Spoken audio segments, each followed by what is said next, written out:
Buenos días, ¿cómo andan hoy?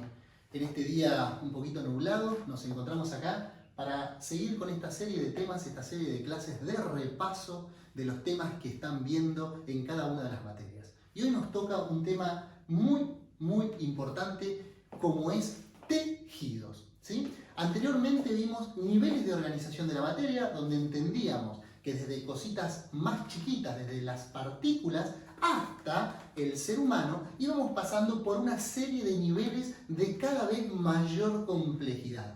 Después vimos la célula, donde era la mínima unidad estructural y funcional de los seres vivos.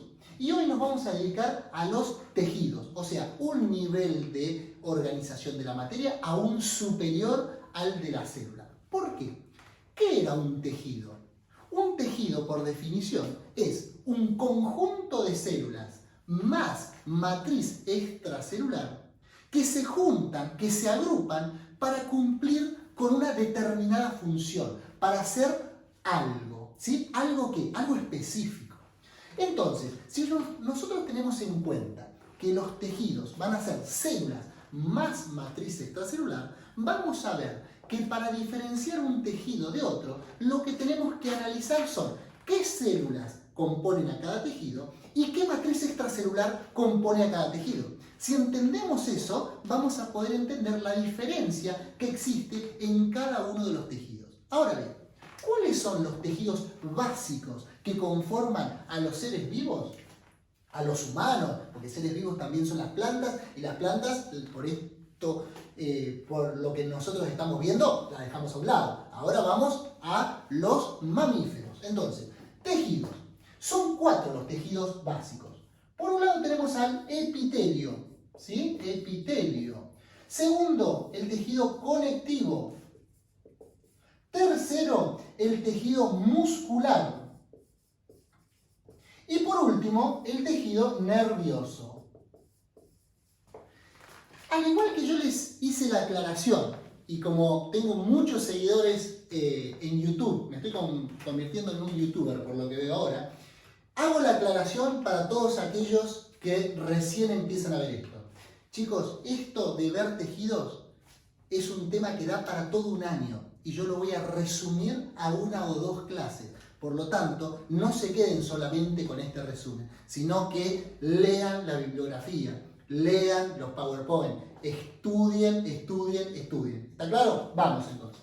4 tejidos básicos: epitelio, conectivo, muscular y nervioso. Ahora bien, vamos a empezar por el primero de ellos, el epitelio. ¿Sí? Entonces, los epitelios, obviamente, como dijimos, están formados por células y por matriz extracelular. En el caso específico del tejido epitelial, se da una característica propia de este tejido, que es que tiene prácticamente nula, ¿sí? Los mejores libros dicen nula o escasa sustancia extracelular, y está compuesto casi exclusivamente por células. Y está muy bien que así sea. ¿Por qué? Porque el tejido epitelial tiene por principal función, sobre todo el tejido epitelial de revestimiento, que es el que voy a hablar ahora, por principal función la defensa del organismo. Entonces, para poder hacer una defensa, pero sobre todo una defensa de tipo de barrera, lo que hace el epitelio es poner una celulita pegada al lado de la otra, muy estrechamente unidas, para, por medio de esta barrera, impedir el ingreso de sustancias a nuestro organismo. ¿Sí? Entonces, epitelio, escasa o nula matriz extracelular y muchas células. Ahora bien, los epitelios se dividen en 2 grandes grupos. Por un lado tengo al epitelio de revestimiento. Y por otro lado al epitelio glandular.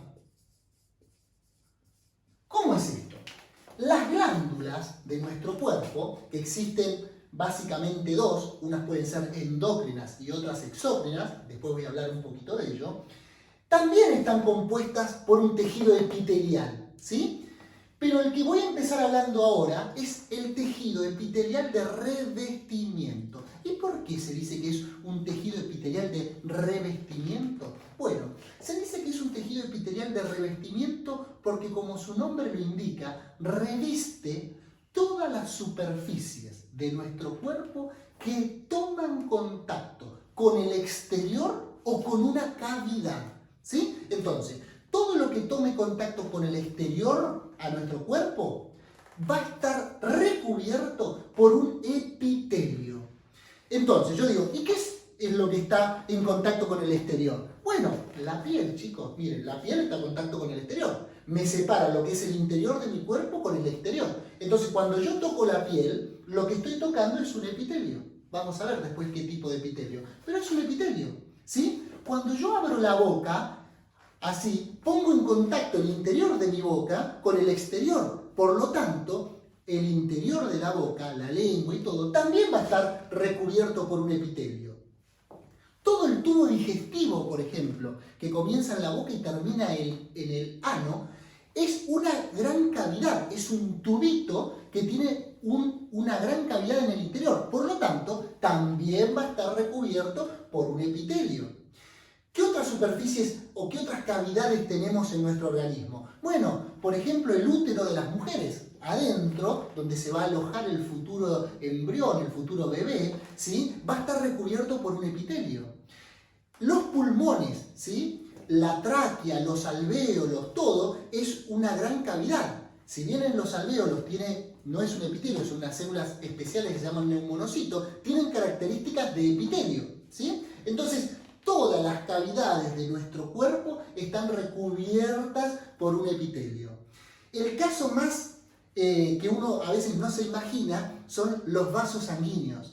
Las arterias, las venas, los capilares, que son esos tubitos, esas mangueritas que llevan sangre de un lugar al otro de nuestro cuerpo, en el interior también tienen una cavidad. Por lo tanto, también están recubiertas por un epitelio. ¿Bien? Entonces, todo lo que dé a una cavidad, todo lo que tenga una luz en el interior, se le llama luz al interior de la cavidad, todo eso va a estar recubierto por un epitelio. Y todo lo que dé al exterior también está recubierto por un epitelio, en este caso no glandular, sino un epitelio de revestimiento. Bien, hay diferentes tipos de epitelios, chicos. Se clasifican básicamente los epitelios de revestimiento también en dos grupos. Por un lado se habla de epitelios de revestimiento simples y por otro lado estratificados. ¿Sí? Simples, ¿qué significa? Es que entre lo que sería la parte de abajo, o se llama membrana basal, y la luz o el exterior, hay una sola capita de células. Sería esto. Vamos a suponer que el epitelio comienza acá, ¿sí? Y acá viene una célula, otra célula, otra célula, otra célula, ¿sí? Este es el núcleo de la célula. Entonces, desde la membrana basal hasta la luz, hasta el exterior, ¿sí? Que sería esto, desde acá hasta acá, ¿cuántas filas de células tengo? No cuántas células tengo, ¿cuántas filas tengo? Tengo una sola. Entonces esto es un epitelio simple. En cambio, si desde la membrana basal yo tengo más de una célula, vamos a suponer acá, esto lo borramos, estos son los núcleos de las células, tengo desde la membrana basal hasta la luz, ¿cuántas tengo? 1, 2, 3. Entonces tengo 3 filas. Las filas son los estratos. Por eso esto es un epitelio estratificado. Recordemos, los que tienen una sola fila de células es un epitelio simple. Y los que tienen muchas células o muchas filas de células, es un epitelio estratificado. Pensemos ahora. ¿Vieron la piel? Volvamos a la piel.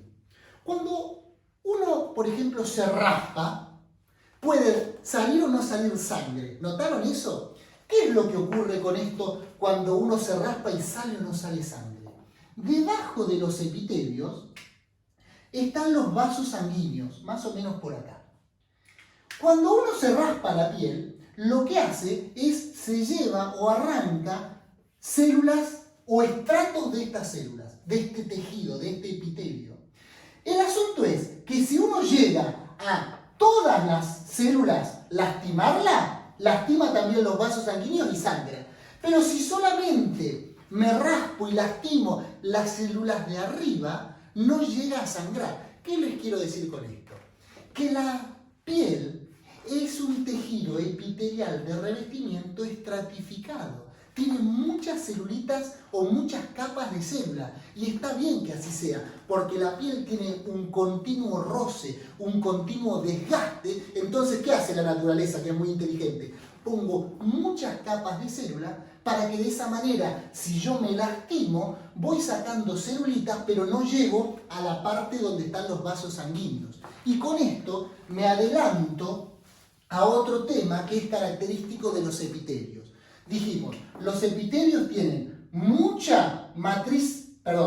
escasa o nula matriz extracelular, ¿sí? No tienen matriz extracelular. Y otra cosa que los epitelios no poseen es que no tienen vasos sanguíneos, ¿sí? No tienen vasos sanguíneos, sino que lo que va a hacer un epitelio para poder recibir oxígeno y nutrición lo va a recibir a partir de otro tejido que siempre tiene abajo.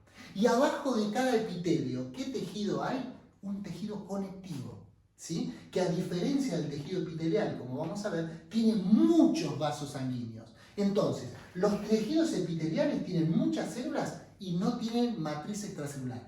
No tienen vasos sanguíneos, entonces reciben la nutrición desde otro tejido, que sí tiene vasos sanguíneos. Se puede dividir en simples o estratificados.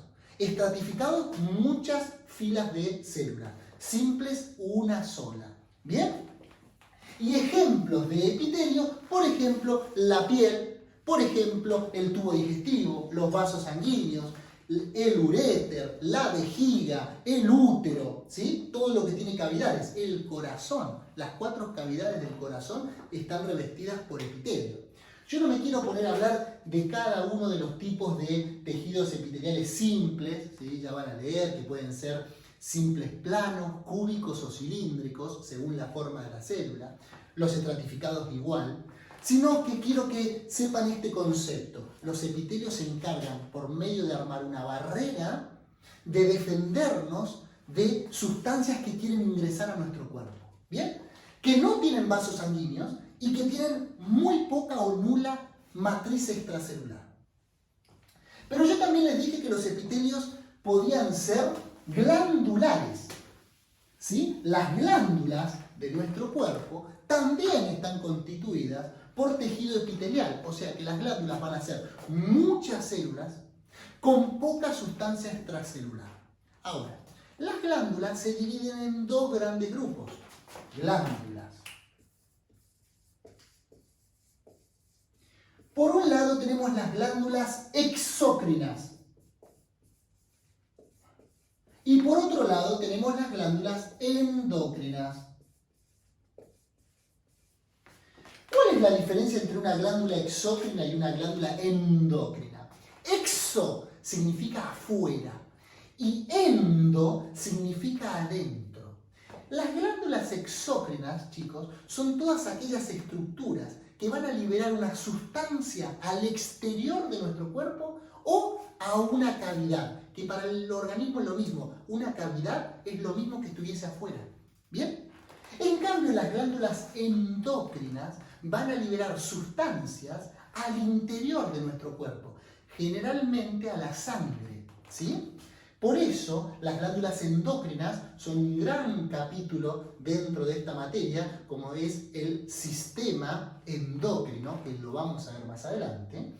Pero sepan como concepto que las glándulas endocrinas están compuestas por un epitelio, que liberan sustancias al interior de nuestro cuerpo y que esas sustancias que liberan se denominan hormonas, que generalmente, como les digo, se liberan a la sangre y viajan por la sangre para cumplir su función en otro lugar de nuestro organismo. En cambio, como les decía, las glándulas exócrinas son aquellas que liberan sustancias al exterior de nuestro cuerpo.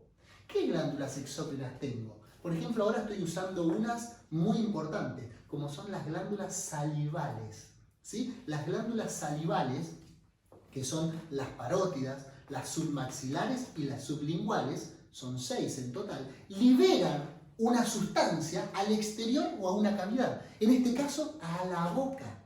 ¿Y qué liberan? Saliva. ¿Para qué? Para lubricar la boca, por ejemplo, mientras que estoy hablando en este momento, ¿sí? Entonces, las glándulas salivales son glándulas que liberan sustancias, en este caso a una cavidad, pero es como si fuese el exterior de nuestro cuerpo, y esto se denomina saliva. ¿Bien? ¿Hay otras glándulas exócrinas? Sí. El hígado es una glándula exócrina, aunque no lo piensen ahora, y es un tema muy complejo para ver. El páncreas es una glándula exócrina también. En la piel, las glándulas sudoríparas, las que liberan el sudor, ¿sí? Son glándulas exócrinas. ¿Por qué? Porque liberan sudor, agua con sales, al exterior. ¿Bien? Entonces, todos estos tejidos, recuerden, los tejidos epiteliales, o se encargan de hacer revestimiento de estructuras o glándulas, ¿bien? Pero esas serían las funciones de un tejido epitelial. ¿Quedó claro? ¿Alguna pregunta hasta acá? No sé por qué no me hacen preguntas, claro, porque están en una cámara y no los estoy viendo. Pero bueno, sigamos avanzando entonces con nuestros tejidos. Siguiente tejido. El siguiente tejido que tenemos que ver es el tejido conectivo. Conectivo. Los tejidos conectivos, a diferencia del tejido epitelial, este tiene poquitas células y mucha matriz extracelular, ¿sí? Justo lo contrario. También, a diferencia del tejido epitelial, tiene muchos vasos sanguíneos.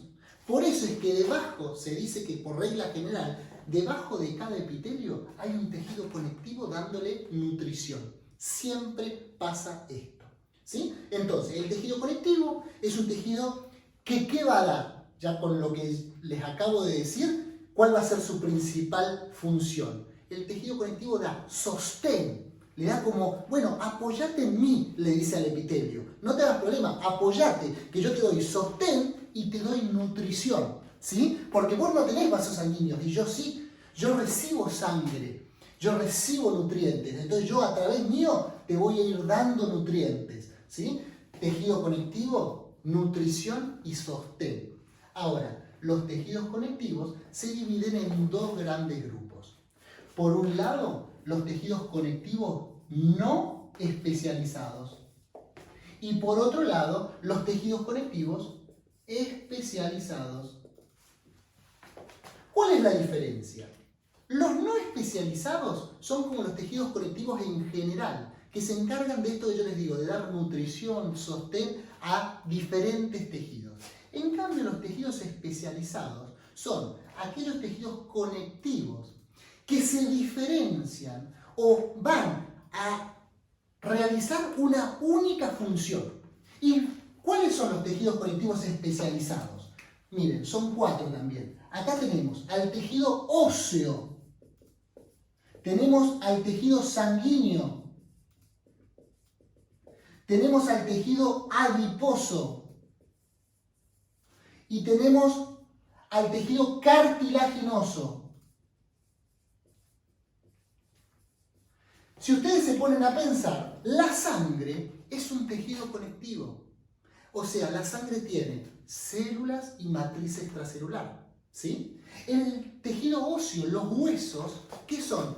Son un tejido conectivo. No uno general que puede hacer cualquier función. No. Es uno especializado. ¿Especializado en qué? En formar un hueso, ¿sí? El cartílago, que ya lo van a ir viendo lo que es. Cuando uno hable de articulaciones, la rodilla, por ejemplo, van a ver que tiene el hueso del fémur, que tiene la tibia, el peroné, y que se articulan, o sea que se pueden mover uno con otro. Para poder moverse uno con otro y que el hueso no se desgaste, ¿qué hace la naturaleza? Pone en el medio este tejido, el tejido cartilaginoso. El tejido cartilaginoso permite que los dos huesos no se toquen entre sí, sino que haya cartílago en el medio y de esa manera no se desgaste el hueso. ¿Vieron cuando agarran una pata y muslo de pollo? Antes de cocinarla y por ahí con el cuchillo o lo rompen y que queda un hueso de un lado y otro huesito del otro, y en el medio o en la cabecita de esos huesos se ve bien blanco y bien lisito, eso es cartílago, ¿sí? Ese es el cartílago. Y fíjense en que es, aparte de ser blanco, es una superficie muy pero muy lisa, porque permite que no haya rozamiento entre los huesos. ¿Bien? Entonces, ya esto vamos a ir viendo después, tejido óseo, tejido cartilaginoso, el tejido adiposo, la grasa que tenemos o que conforma nuestro cuerpo, también es un tejido conectivo. Y es un tejido conectivo especializado ¿en qué? En reserva energética.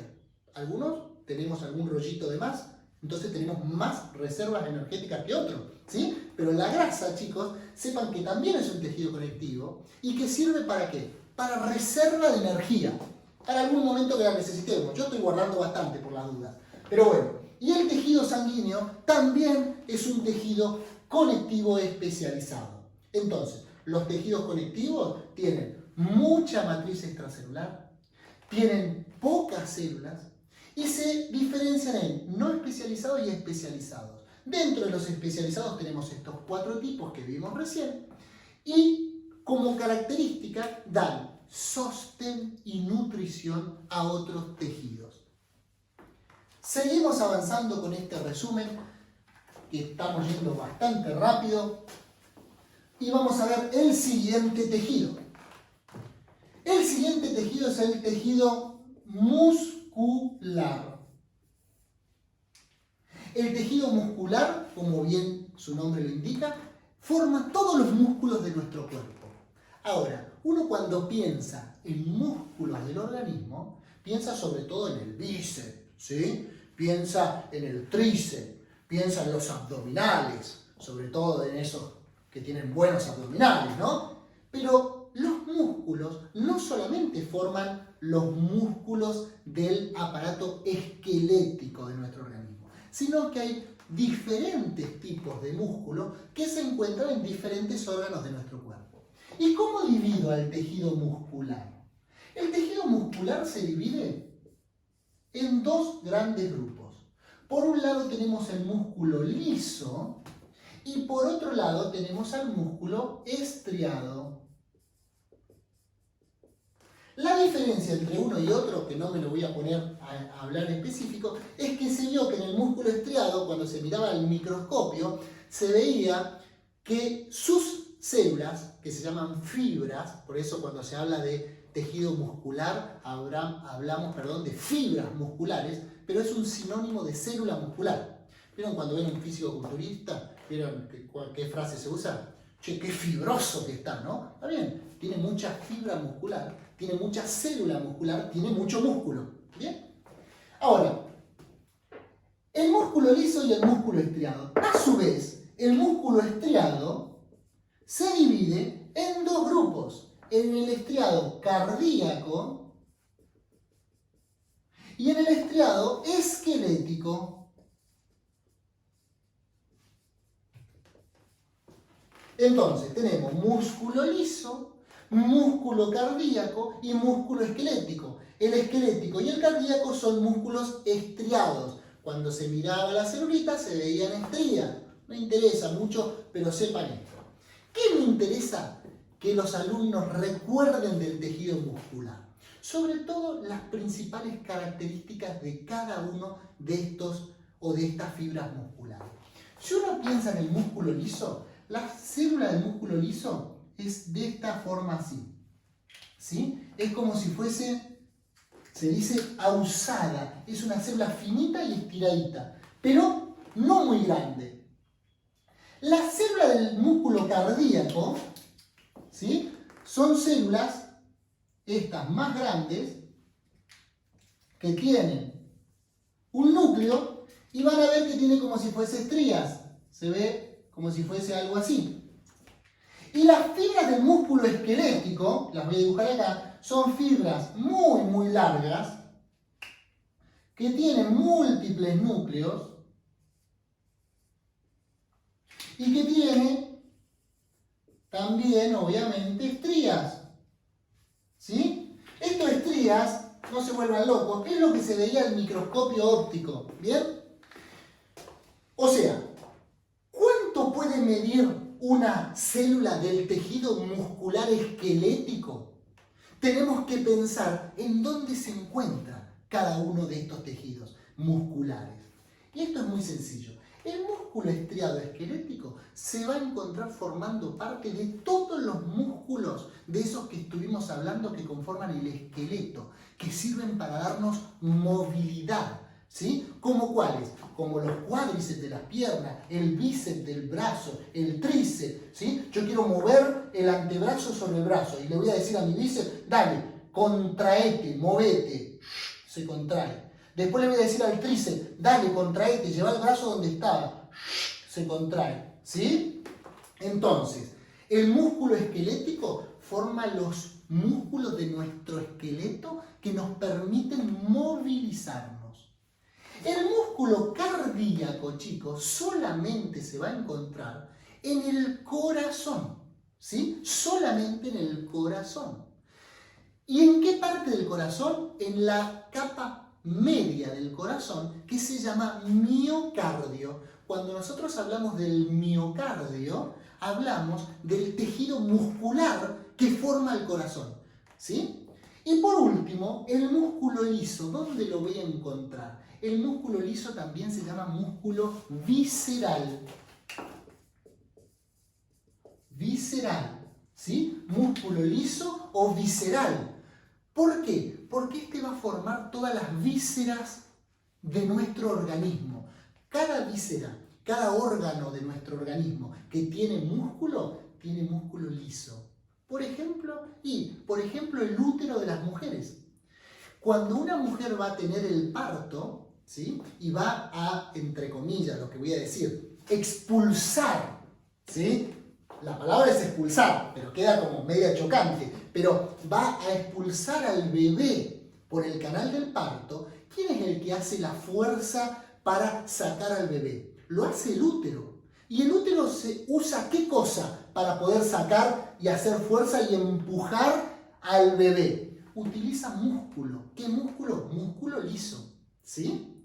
Cuando uno, y este es el ejemplo que yo siempre pongo, vamos a suponer que uno invita a una señorita, a un señorito, lo que ustedes quieran, y van al cine. Vieron que van por primera vez al cine, entonces están sentados y ese día no comieron. Entonces les comienza a hacer ruido la panza. ¿Qué hacen ustedes? Uy, la pucha, se empiezan a poner nerviosos, empiezan a tratar de acomodarse, dicen, no, esto lo voy a frenar, esto... Bueno, les tengo una mala noticia.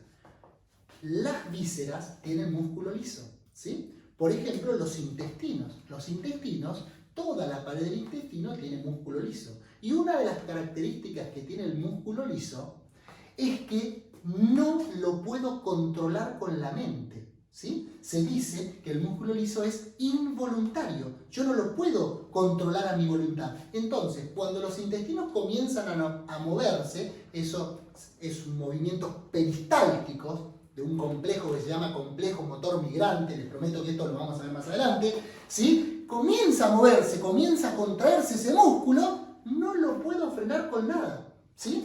Recuerden, el músculo liso visceral forma las vísceras y es involuntario.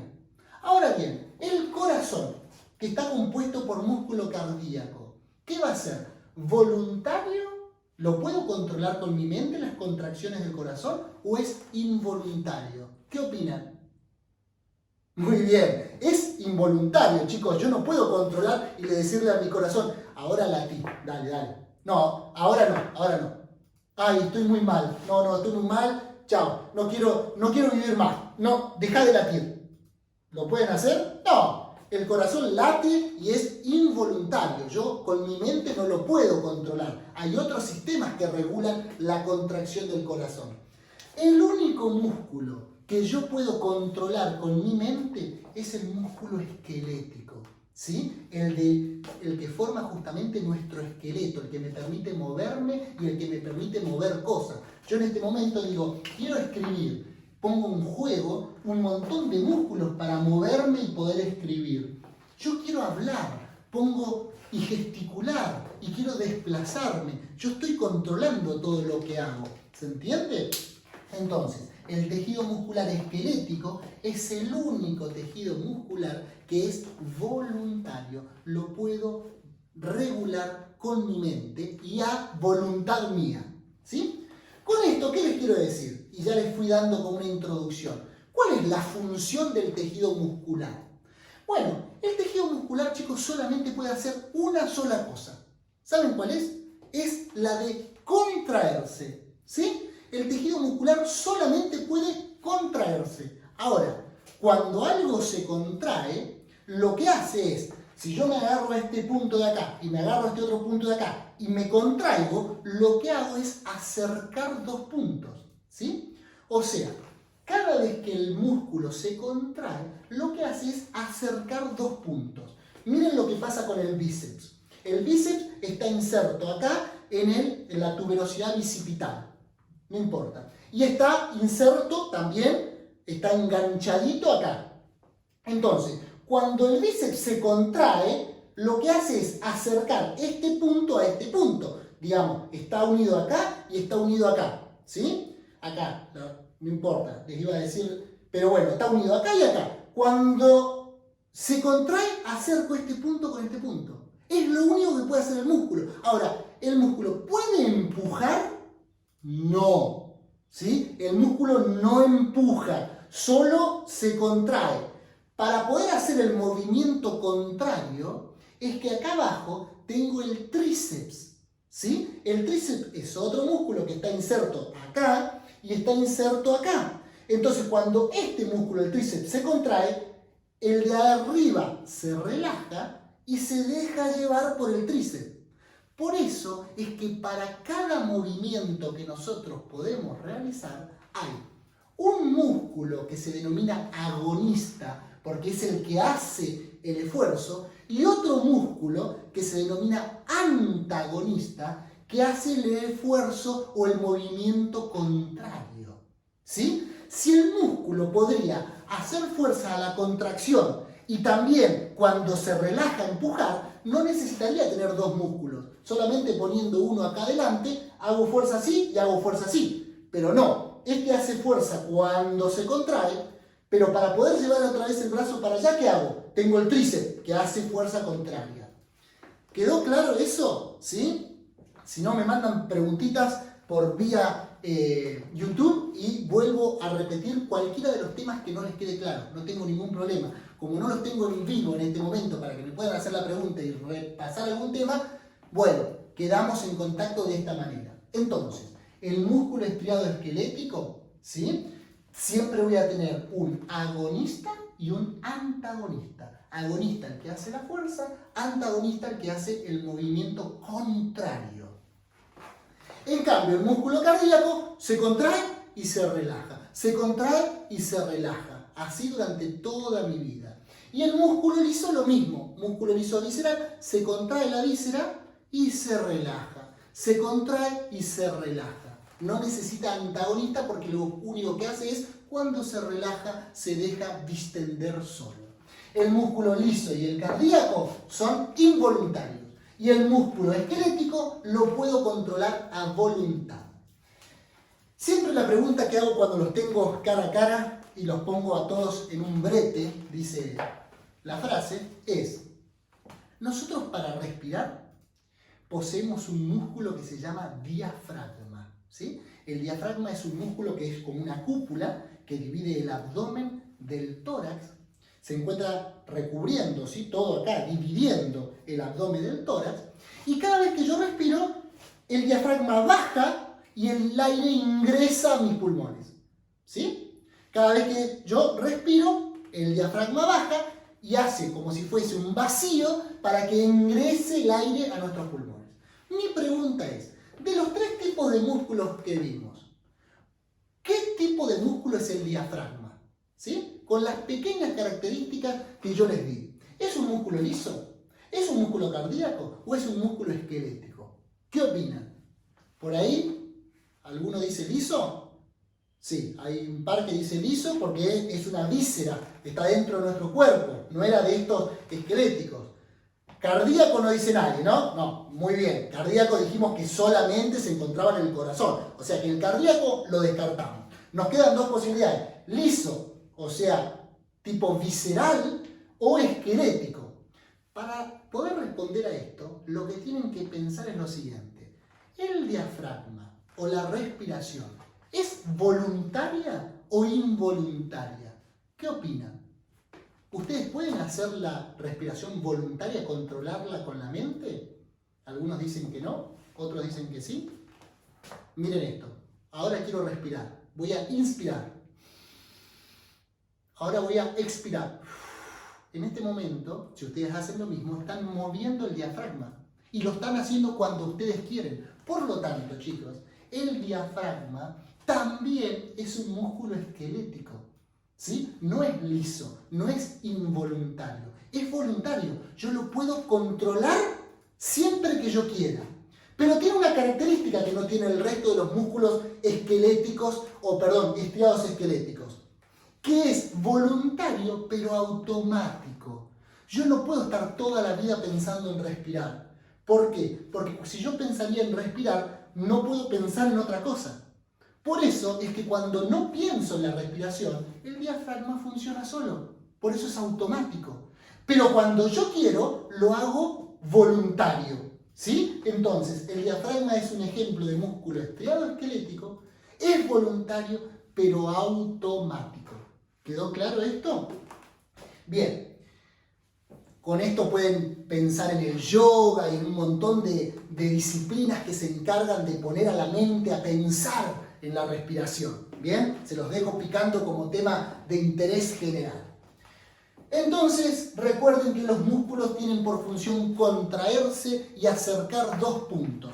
Los músculos esqueléticos nos van a permitir movilidad, el músculo cardíaco, la contracción cardíaca para el bombeo de sangre, y el músculo liso nos va a permitir que las vísceras se contraigan para realizar diferentes funciones. ¿Está claro? Por último, para terminar este brevísimo resumen de los tejidos, vamos a decir algunas palabras del último tejido, que es el tejido nervioso. Este tejido, muchos dirán, y es el tejido más importante del organismo. Yo digo que todos los tejidos son importantes y todos tienen la misma importancia. Uno dice, y bueno, Pablo, pero el tejido nervioso es el que compone al cerebro, al cerebelo, a la médula. Sin ellos nada podría existir. Está bien, pero sin el páncreas, que es una glándula, que es un epitelio, tampoco podríamos vivir. ¿Sí? Entonces, sin el hígado tampoco podríamos vivir. Y es un tejido epitelial. Entonces, el tejido nervioso es muy importante, pero todos los tejidos nerviosos son importantes. Como característica general, el tejido nervioso tiene matriz extracelular y tiene células. Las células que conforman al tejido nervioso tienen un nombre muy particular y se las denomina neuronas. ¿Sí? Neuronas. ¿Hay otras células que conforman al tejido nervioso? Sí. Están las neuronas y están las células que se denominan de la glía. ¿Sí? Pero las células de la glía que le dan sostén, que le dan nutrición, que les dan defensa a nuestras neuronas, si bien son muy importantes, pero la vedette de nuestro tejido nervioso son las neuronas. ¿Está claro? Entonces, las neuronas están compuestas, este dibujito lo habrán visto 1000 veces, están compuestas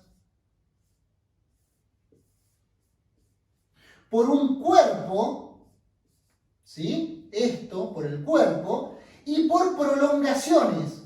Unas prolongaciones muy cortitas que se llaman dendritas, ¿sí? Dendritas. Y otra prolongación muy larga que se llama axón. ¿Para qué sirven las prolongaciones de nuestras neuronas? Porque lo que realiza una neurona es emitir un impulso eléctrico, generar una señal y comunicarle esa señal a otro lugar.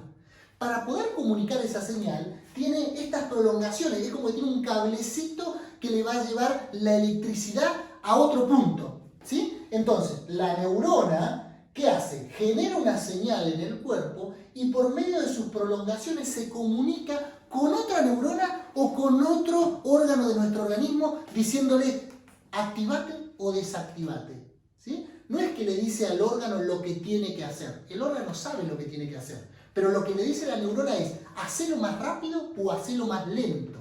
¿Sí? Se dice que nuestro tejido nervioso lo que realiza es la regulación de todas las funciones de nuestro cuerpo. No es que realiza la función de nuestro organismo, sino la regulación. ¿Qué significa esto? Que lo va regulando, le va diciendo, por ejemplo, le va diciendo al corazón, ahora latí más rápido, ahora latí más lento. ¿Sí? El corazón late por sí mismo, pero lo que le dice el cerebro es, ahora te necesito que latas más rápido, lo acelera. No, ahora relájate, ya pasó. El tejido nervioso le va a decir al músculo, dale, ahora contraete, que te necesito que te contraiga. Y le va a decir, ahora contraete con mucha fuerza, dale, que te necesito con mucha fuerza. Pero no le dice al músculo cómo se tiene que contraer. El músculo sabe cómo contraerse. Lo único que necesita es que le digan cuándo hacerlo. ¿Y eso quién lo hace? Nuestro tejido nervioso. ¿Sí? Entonces, el tejido nervioso, que está compuesto por neuronas, que está compuesto por células de la glía, que está compuesto por múltiples prolongaciones, se va a encargar de la regulación de los diferentes órganos de nuestro cuerpo. ¿Estamos hasta acá? ¿Dónde encuentra el tejido nervioso? En el cerebro, en el cerebelo, en la médula espinal. ¿Bien? Entonces, con esto, chicos, les he hecho un brevísimo resumen de todos los tejidos para que uno, conociendo a nuestra célula, conociendo que esas células se van a juntar y van a formar tejidos, y conociendo que los tejidos se van a juntar y van a formar órganos, lo que queda a continuación es empezar a ver cada órgano por separado.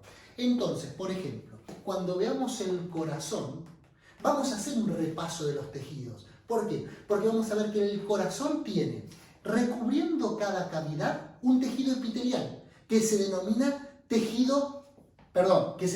endocardio. Y ahí cuando leamos en la bibliografía vamos a ver, el endocardio es un tejido epitelial simple. Entonces uno va a recordar, si era simple es que tenía una única capa de células. ¿Sí? Después va a decir que también en el corazón la capa media se llama miocardio y estaba compuesto por músculo cardíaco. Y yo ya voy a recordar, ya tengo dos tipos de tejido. Y por último, voy a recordar que por fuera del corazón está el pericardio, que también lo va a recubrir del exterior, de una cavidad, como es el tórax, que también tiene un tejido epitelial. ¿Sí? Entonces, cada vez que a partir de ahora vayamos viendo un órgano, vamos a ver que cada órgano es un conjunto de tejidos. Pero ahora ya conozco los tejidos, ya sé sus funciones, ya sé sus características generales. A partir de ahora vamos a ver cada vez cositas más específicas. ¿Sí? Esto es un resumen, es una introducción. De ahora en más, cada vez más tema, más específico y más conocimiento. No nos quedemos solo con este resumen, pero sí que les sirva de base para querer saber más. Espero haber sido claro, espero habernos ayudado a introducirlos en este fascinante tema que son los órganos que están compuestos por tejidos. Les dejo un fuerte, fuerte saludo, nos vemos pronto.